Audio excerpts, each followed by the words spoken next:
दोनों ही परंपरा के आचार्यों ने टीकाएं लिखी हैं और तत्वार सूत्र को उतना ही महत्व दोनों परंपराओं में प्राप्त है।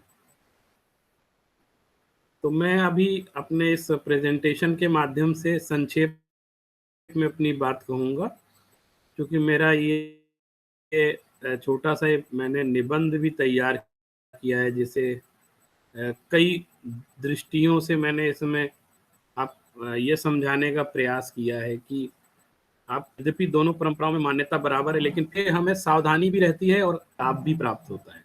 तो देखिए, ये तत्वार सूत्र एक तो है सर्वार सिद्धि का, और सर्वार सिद्धि आचार्य पूज्यपाद द्वारा प्रणीत है, जो कि तत्वार सूत्र की सबसे पहली टीका संस्कृत की मानी जाती है, तत्वार सूत्र पर लिखी हुई, और इसका संपादन पंडित फूलचंद शास्त्री जी ने किया है, जो भारतीय ज्ञानपीठ से प्रकाशित है।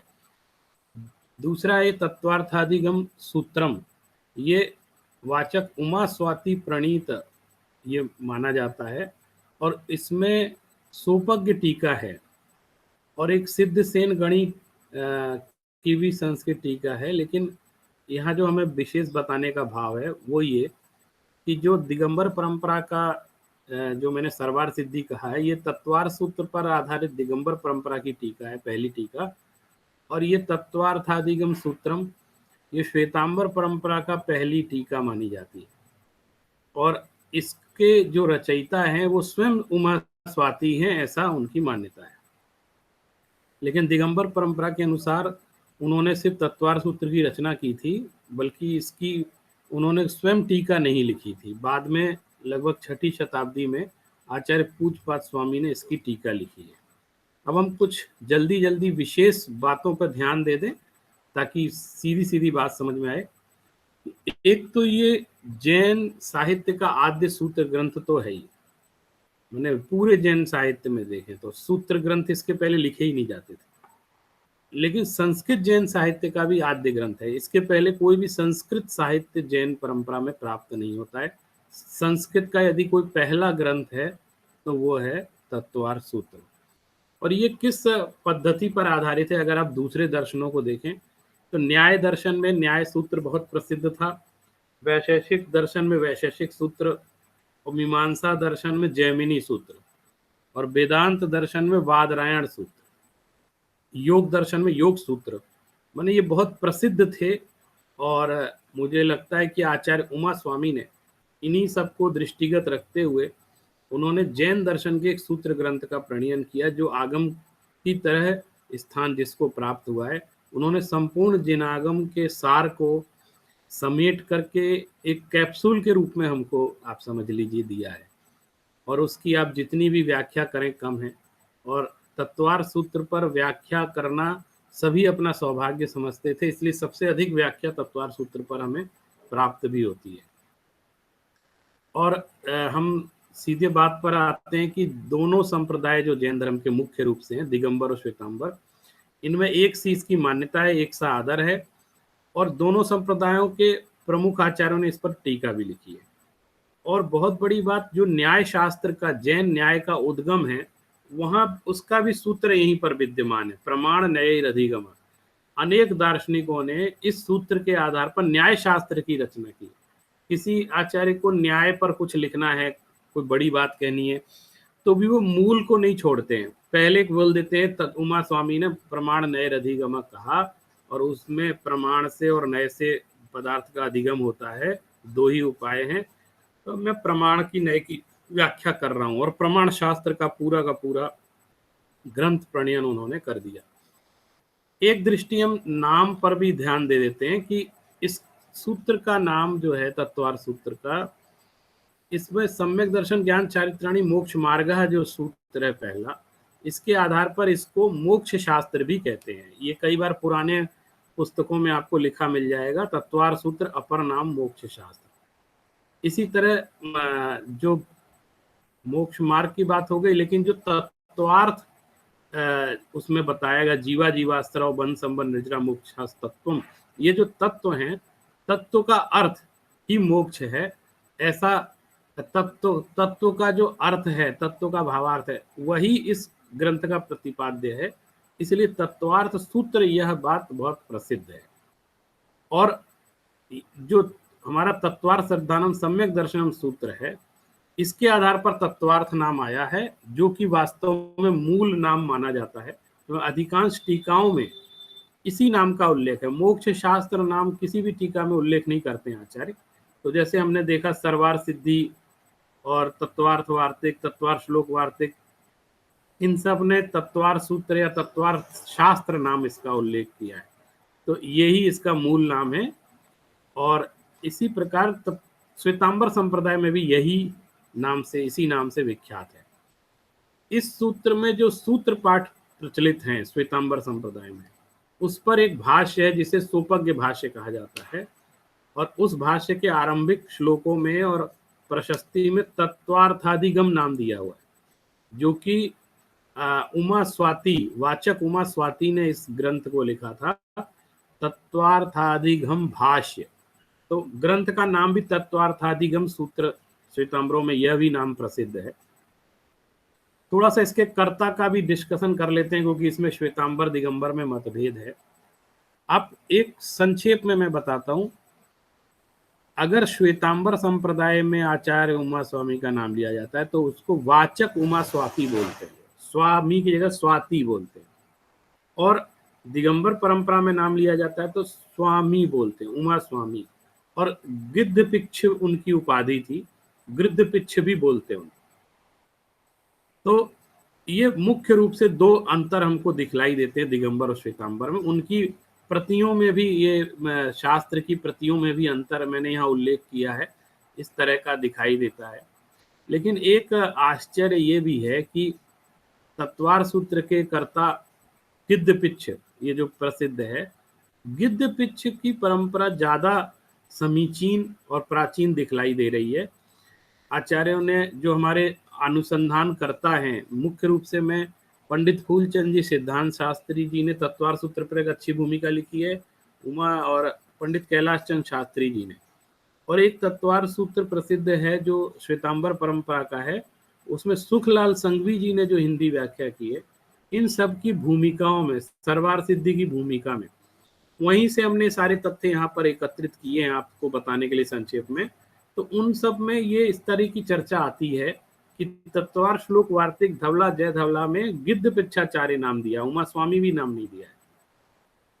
और दिगंबर परंपरा में उमा स्वाति का भी उल्लेख मिलता है शिलालेखों में, जो लगभग 11वीं-12वीं शताब्दी के शिलालेख हैं। दक्षिण भारत श्रवणबेलगोला के शिलालेख में भी दिगंबर परंपरा में उमा स्वाति नाम प्राप्त हुआ है। यहाँ देखिए सामने, अभूद उमा स्वाति मुनीश्वरो, ऐसा नाम प्राप्त हुआ। लेकिन विद्वान इस बात को मानते हैं कि अकलंक देव ने और देवनंदी ने इनके कर्ता का ऐसा नाम तत्वार सूत्र के आद्य टीकाकार ने इस तरह का उल्लेख नहीं किया। और विद्यानंदी ने जरूर उनको गिद्धपिच्छाचार्य मुनि बोला है। तो और ग्रंथ के अंत आरंभ में कहीं भी विशेष कर्ता का नाम का उल्लेख नहीं है। एक मेरे टॉपिक के साथ इसका एक शब्द और जोड़ा था, सूत्रावतार की कहानी। देखिए, किसी को यदि पता हो विशेष तो वो मार्गदर्शन करेंगे। मुझे कहीं इसके सूत्रावतार की विशेष कहानी प्राप्त नहीं हुई, बल्कि एक बस 13वीं शताब्दी के एक विद्वान बालचंद मुनि की बनाई हुई कन्नड़ टीका है।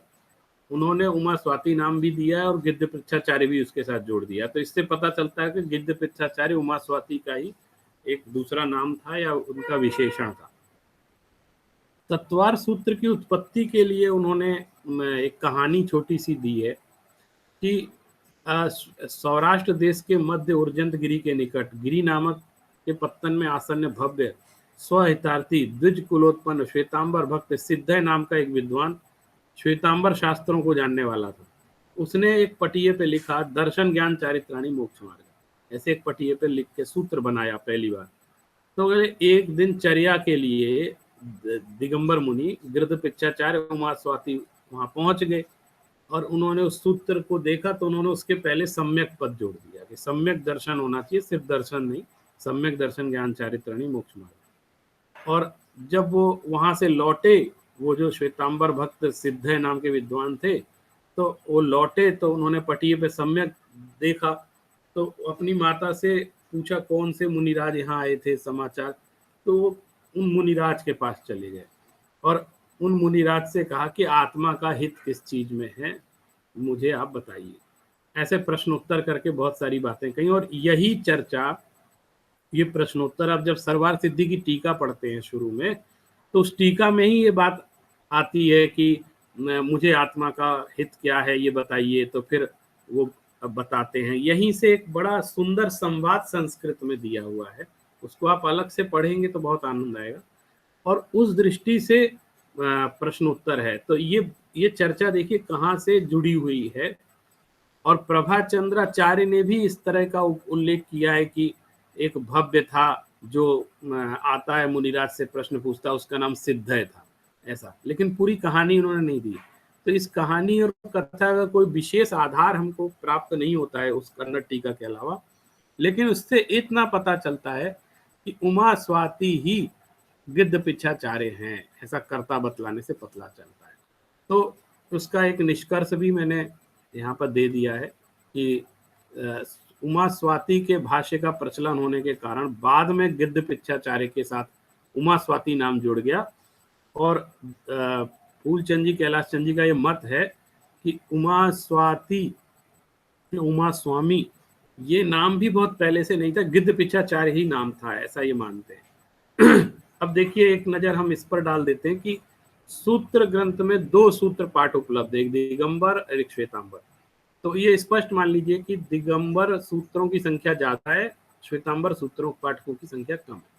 अगर देखें 10 अध्यायों की कुल संख्या तो 357 सूत्र हैं दिगंबर पाठ में और श्वेतांबर पाठ में 344 सूत्र हैं।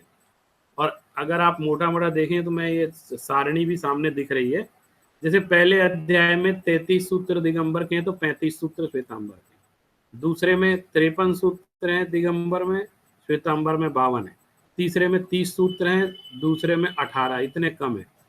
और चौथे अध्याय में 42 सूत्र हैं दिगंबर परंपरा में, यहाँ ज्यादा है, 53 है। और 42 सूत्र हैं 5वें अध्याय में, तो यहाँ 44 सूत्र हैं। और 27 सूत्र हैं 6ठे अध्याय में, तो वहां पर श्वेतांबर परंपरा में 26 सूत्र। और 39 सूत्र हैं दिगंबर में, तो श्वेतांबर में 34 है 7वें अध्याय। और 26 सूत्र 8वें अध्याय के सेम है। और इसी तरह 9वें अध्याय में दिगंबर में 47 है, तो वहाँ 49। और 10वें में 9 सूत्र हैं 10वें अध्याय में दिगंबर में, तो 7 सूत्र हैं श्वेतांबर परंपरा में। अब देखिए मैं कुछ बिंदु पर सिर्फ आपको भेद बता रहा हूँ। भेद अगर देखेंगे, गहराई से अध्ययन करेंगे तो बहुत सारी बातें यहाँ मिल जाएंगी हमको। जैसे प्रत्येक अध्याय के सूत्रों में बहुत अधिक कहीं साम्यता है तो कुछ अंतर भी है, और वह अंतर कहीं तो शाब्दिक है और कहीं सैद्धांतिक है। माने अंतर भी दोनों तरह के, शाब्दिक माने कुछ शब्द भिन्नता है, या कहीं सिद्धांत की भी भिन्नता है, जो दिगंबर परंपरा के मूल सिद्धांतों में अंतर है, वो भी दृष्टि वहां पे दिखाई देती है। और अगर कुल ओवरऑल एनालिसिस करें तो सैद्धांतिक अंतर कम है और शाब्दिक अंतर बहुत ज्यादा है, शब्दों में अंतर फिर ज्यादा है। और दोनों सूत्रों में एक भी ऐसे भी अनेक सूत्र हैं जो एक में है और दूसरे में नहीं है। मैंने कुछ सूत्र ऐसे हैं जो दिगंबर में है, श्वेतांबर में मिलते ही नहीं है, और कुछ सूत्र श्वेतांबर में ऐसे हैं जो दिगंबरों में नहीं मिलते हैं। तो ये भेद भी है। और इस दृष्टि से तीसरा अध्याय हम विशेष रूप से देख सकते हैं, क्योंकि दिगंबर पाठ में 39 तीसरे अध्याय में सूत्र है, जबकि श्वेतांबर परंपरा में 18 ही सूत्र है। और ऐसा विद्वानों ने विचार किया कि अपूर्ण है, पूरा सूत्र आ नहीं पाए, ऐसा विचार करते हैं। और कुछ उल्लेखनीय टीकाओं के नाम जैसे शुरू में मैं चर्चा कर चुका हूं कि दिगंबर परंपरा में तो सरवार सिद्धि को देख लें, तत्वार्थ राजवार्तिक को देख लें, तत्वार्थ श्लोक वार्तिक को देख लें, और प्रभाचंद्राचार्य की टीका को देख लें। ऐसे मुख्य मुख्य टीकाओं तो सबसे बड़ी बड़ी लिखी गई है, जो कि 5वीं शताब्दी से या 6ठी शताब्दी से लिखना प्रारंभ हो गई, 11वीं 12वीं तक संस्कृत में टीकाएं लिखी गई। इसी तरह श्वेतांबर की प्रथम टीका तो वही भाष्य है जो मैंने आपको बताया, वाचक उमा स्वामी द्वारा रचित। और लेकिन जो और श्वेतांबर आचार्य ने टीकाएं लिखी है वो केवल सूत्र पाठ पर नहीं लिखी है, बल्कि सूत्र पाठ और भाष्य को, माने जो उमा स्वामी का भाष्य था उसको ही मूल मान करके उस भाष्य पर टीकाएं लिख करके ग्रंथ बनाया है। क्योंकि वो भाष्य से उन सूत्रों की कमी की पूर्ति भी वहां पे हो रही है, जो कमी दिखलाई देती है, ये कारण उसका दिखाई देता है। उन्होंने भाष्य पर ही टीका लिखी है। इसमें एक सिद्धर्षि गणी, प्रमुख रूप से सिद्धसेन गणी जो आते हैं, जिन्होंने बहुत बड़ी 8वीं शताब्दी में लगभग टीका लिखी, मैंने ये 8वीं शताब्दी में लिखी और 6ठी शताब्दी के लगभग पूज्यपाद ने लिखी। तो ये पैरेलल टीकाएं लिखी जा रही थी समानांतर रूप से, क्योंकि 7वीं शताब्दी में राजवार्तिक लिखी जा रही थी, 9वीं शताब्दी में तत्वार श्लोक वार्तिक लिखा जा रहा था, और ये 8वीं के लगभग सिद्धसेन गणी लिख रहे थे। तो दोनों ही परंपराओं में टीकाएं इस पर खूब मिलती हैं। एक नजर हमें जल्दी से ये डाल लेते हैं किन सूत्रों में विशेष रूप से अंतर दिखलाई देता है। देखिए, वैसे पहले अध्याय का 21वां सूत्र है, भव प्रत्यय अवधि देवनारकाणाम।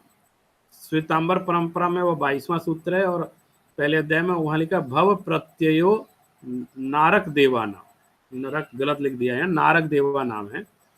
और दूसरे अध्याय का 7वां सूत्र है जीव भव्या भव्यत्वानि च। तो श्वेतांबर परंपरा में दूसरे अध्याय का 7वां सूत्र जीव भव्या भव्यत्वादीनि च, ये थोड़ा सा दीनी, भव्यत्वादीनि मैंने भव्यत्वादीनि, आदिनी, आदि के आदि शब्द जुड़ करके ये एक बना है। इसी तरह एक दूसरे अध्याय का 20वां सूत्र है स्पर्श रस गंध वर्ण शब्दास तदर्था। तो यहाँ पे लिखा है स्पर्श रस गंध वर्ण शब्दास तेषाम अर्था, एक तेषाम शब्द युज्य है यहाँ ज्यादा। और 33वां सूत्र दूसरे अध्याय में जरा युजांडच पोता नाम गर्भा दिगंबर में, और वहां है जरायवंड पोत जानाम, यहाँ पोता नाम है या पोत जानाम गर्भ। तो इस निश्चित रूप से सूत्र के अर्थ में भी कुछ ना कुछ भेद है। इसी तरह तीसरे अध्याय के पहले सूत्र में रत्न शर्करा भूमिका, हम लोग पूरा सूत्र पढ़ते हैं सप्ताधोधा, तो वहां पर सप्ताधोधा एक पृथुतरा शब्द अतिरिक्त लिखा हुआ है, ये देखिए पृथुतरा, ये उनकी उसमें लिखा है। फिर चौथे अध्याय में शेषा स्पर्श रूप शब्द मना प्रविचारा, ये जो सूत्र है 8वां सूत्र, वहां पे ये वाला सूत्र शेषा स्पर्श रूप से शब्द मना प्रविचारा द्वय देव, मुझे लगता है ये चौथा है, कुछ हो सकता है शब्दों में 5वें का तीसरा लिखा है, ये चौथा होना चाहिए यहाँ पे। फिर एक 7वें अध्याय के दूसरा सूत्र द्रव्याणी, ये भी गलत लिखा क्योंकि द्रव्याणी तो उसमें 5वें में है, हो सकता है ये टाइपिंग में मिस्टेक है। द्रव्याणी, तो यहाँ लिखा है द्रव्याणी जीवाश्च। इसी तरह जो एक सूत्र है जीवाश्च, तीसरा सूत्र है, तो यहाँ लिखा है द्रव्याणी जीवाश्च। तो ये देखिए, ये अंतर स्पष्ट दिखलाई दे रहा है। 5वें अध्याय के दूसरा सूत्र ही इन्होंने बना दिया द्रव्याणी जीवाश्च, और हमारे यहाँ वो अलग अलग आया, द्रव्याणी अलग जीवाश्च अलग। और 5वें का 36वां सूत्र वंदे अधिकौ पारिणामिकौ च, तो वहाँ 5वें का 36वां वंदे समाधिकौ पारिणामिकौ, ये देखिए दो अंतर दिखाई दे रहे हैं। और इसी तरह 8वें का 6वां सूत्र है मति श्रुतावधि मना पर्याय केवला नाम, तो यहाँ पूरा सूत्र ना लिखे मत्यादि नाम ऐसा कर दिया। तो ये कुछ कुछ सूत्र पाठ में अंतर स्पष्ट रूप से दिखाई देते हैं। तत्वार सूत्र नाम से, और आप समझ लीजिए 90% स्थानों पर तो समानता है ही, लेकिन 10% बहुत बड़ी अंतर के साथ तत्वार सूत्र हमको दिखाई देता है। अब देखिए, ये चर्चा भी इतनी वो नहीं है कि अभी हम लोग रिसर्च कर रहे हैं, इस चीज की चर्चा तत्वार्थ वार्तिक में भी आई है, और तत्वार्थ वार्तिक में ये प्रश्न उठा करके बातें की गई हैं। इसका मतलब उसी समय से ये सूत्रों के भेद चले आ रहे हैं, और वो जैसे दिगंबर परंपरा को स्वीकृत ना हो और श्वेतांबर में स्वीकृत है, ये भी स्पष्ट उस समय दिख रहा है। जैसे तत्वार्थ वार्तिक में शंका उठाएगी कि नारक शब्द का पूर्व निपात होना चाहिए, जैसे सूत्र हमने शुरू में देखा था ना, तो कहते हैं इससे प्रतीत होता है कि ये श्वेतांबर सूत्र पाठ के नारक देवानाम पद को लक्ष्य करके लिखा गया, क्योंकि वहीं पर इस तरह की बात आई। इसी तरह तत्वार्थ वार्तिक में एक शंका उठाई है कि जीव भव्यत्वानी सूत्र में आदि पर होना चाहिए, तो यह शंका भी श्वेतांबर सूत्र पाठ को लेकर के रखी गई, क्योंकि वहां ही इस तरह का पाठ होता है। और इसी तरह एक जगह और आया है कि तदर्थाः, यहाँ समास नहीं हो सकता। मैंने ऐसी शंकाएं उठाई हैं वार्तिककार ने, तो कह रहे हैं कि यह शंका भी उनके सूत्र से की ओर इंगित करती है। तेषाम अर्थाः ये एक सूत्र था, आपने देखा होगा, उस पाठ को लक्ष्य करके कहा गया है, ऐसा लगता है। उन्होंने स्पष्ट तो नहीं कहा कि मैं श्वेतांबर पाठ की तरफ इशारा कर रहा हूं, बल्कि जो दिगंबर पाठ थे उनकी व्याख्या करते समय वो ये विचार करते थे, आचार्य दिगंबर आचार्य, कि जो उस समय उसका दूसरा पाठ प्रसिद्ध हो रहा था श्वेतांबरों की तरफ से, तो उन्होंने उसकी समीक्षा की कि ये ऐसा नहीं बनता, चाहे व्याकरण की दृष्टि से, चाहे सैद्धांतिक दृष्टि से, उसको उन्होंने चर्चा की। जैसे एक जगह लिखा है केतिज केचित पोतजा इति पठंती, ऊपर हमने पढ़ा था ना, ये जो श्वेतांबर पाठ है, जरावंड पोतजा नाम गर्भा, तो कई लोग पोत के स्थान पे पोतज पढ़ते हैं, तो इससे उनके सामने ये दृष्टि थी कि श्वेतांबर लोग पढ़ते हैं, श्वेतांबर पाठ में ऐसा होता है, इसलिए वो उसकी चर्चा वहां पर करते हैं। इसी तरह तीसरे अध्याय में केचित अत्र पृथुतरा इति पठंती, तो पृथुतरा एक शुरू में अपने पृथ्वी में के भेदों में जब देखा था तो सप्ताधोधा पृथुतरा आया था, तो उन्होंने कहा कोई लोग ऐसा पाठ भी पढ़ते हैं। इसका मतलब ये सब चीज उनके सामने दृष्टिपथ पर थी और वो इसकी समीक्षा भी कर रहे थे हर दृष्टि से। और एक ये जो सूत्र है, जैसे ये सैद्धांतिक मतभेद के कारण बना, 5वें अध्याय में बंदे अधिको पारिणामिको, ये जो सूत्र है, तो अकलंक देव ने इसके बारे में लिखा कि बंधे समाधिको पारिणामिको इति अपरे सूत्रम पठन, अपरे अर्थात श्वेतांबर लोग इस तरह का पाठ पढ़ते हैं, दूसरे लोग यानी श्वेतांबर पढ़ते हैं, ऐसा उन्होंने उल्लेख किया है। तो ये हम देखते हैं कि जो तत्वार सूत्र की परंपरा है उसमें आरंभ से ही लगभग सूत्रों में अंतर और इस तरह की चर्चा, तो आचार्य लोग भी इस तरह का डिस्कशन करते आए हैं। देखिए 8वीं और 9वीं 7वीं शताब्दी में अकलंक देव ही इस तरह की बात कह रहे हैं, तो हम इस दृष्टि से विचार कर सकते हैं। और इसका सबसे बड़ा कारण सैद्धांतिक है, जो बंध के कारण बताए हैं कि 2 परमाणुओं में जो बंध होता है उसमें जो कंडीशंस है, उन कंडीशंस का अंतर दिगंबर में अलग है, श्वेतांबर में अलग है। ये लंबा विषय है, इस पर कभी अलग से चर्चा होगी, मैंने इसलिए यहाँ लिया नहीं इसको, लेकिन ये श्वेतांबर सम्मत पाठ सिर्फ सैद्धांतिक मतभेद के कारण है। तो इस प्रकार हम देखते हैं कि प्रारंभ से ही तत्वार सूत्र का समादर दिगंबर संप्रदाय में शुरू से ही रहा है, लेकिन विद्वानों ने विचार किया कि श्वेतांबर संप्रदाय में उतना नहीं रहा, बहुत रहा सम्मान, लेकिन उतना नहीं रहा जितना दिगंबरों में। और लोगों ने, जो विद्वान हैं, उन्होंने ये निष्कर्ष भी निकाला है कि श्वेतांबर संप्रदाय में वह पीछे से प्रविष्ट हुआ, ऐसा लगता है इसके कारण से कि तत्वार सूत्र बहुत शुरू से नहीं था, बाद में आया है। और जो उसके कर्ता हैं वाचक उमा स्वामी, ये पहली शताब्दी वाले नहीं हैं, ये बल्कि बाद के हैं, और इन्होंने तत्वार्थ भाष्य सहित लिख दिया तत्वार सूत्र। तो तत्वार सूत्र और भाष्य भी लिख दिया, नहीं, श्वेतांबर परंपरा में एक तत्वार सूत्र की कमी थी, उसकी पूर्ति उन्होंने उमा स्वामी जो श्वेतांबर आचार्य थे उन्होंने की। तो जबकि श्वेतांबर परंपरा में जो संप्रदाय की सबसे प्राचीन माने जाने वाली कल्प सूत्र स्थिरावली है और नंदी सूत्र पट्टावली है, उसमें उमा स्वाति का नाम ही नहीं है, और जो भी पट्टावलियों में नाम मिलता है वो 13वीं शताब्दी के बाद की हैं, और उसके पूर्व में उनका नाम मिलता नहीं उनकी पट्टावलियों में। इससे पता लगता है कि ये बहुत बाद के एक विद्वान थे जिन्होंने अपने संप्रदाय के लिए एक तत्वार सूत्र की रचना की, और बाद में ये मिक्सिंग हो गई कि वो उमा स्वामी वही हैं जो एक ही हैं दोनों, और एक ही नहीं बल्कि जो पहली शताब्दी में उमा स्वामी हुए हैं, गिद्ध पिछाचार्य हुए हैं, उन्होंने स्वयं ही सोपज्ञ भाष्य टीका लिखी है, तो वो उस टीका को भी उतना ही महत्व देते हैं जितना सूत्र को देते हैं। तो ये कुछ प्रमुख अंतर अपनी अपनी परंपरा में पाया जाता है, इसको मैंने यहाँ संक्षेप में बताने का प्रयास किया है।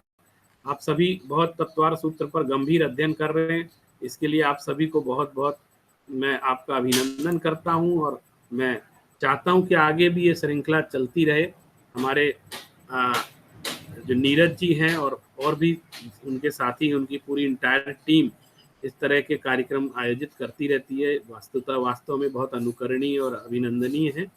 आप सभी ने मेरी बातों को सुना, इसके लिए आप सभी को बहुत बहुत धन्यवाद। जय जिनेन्द्र।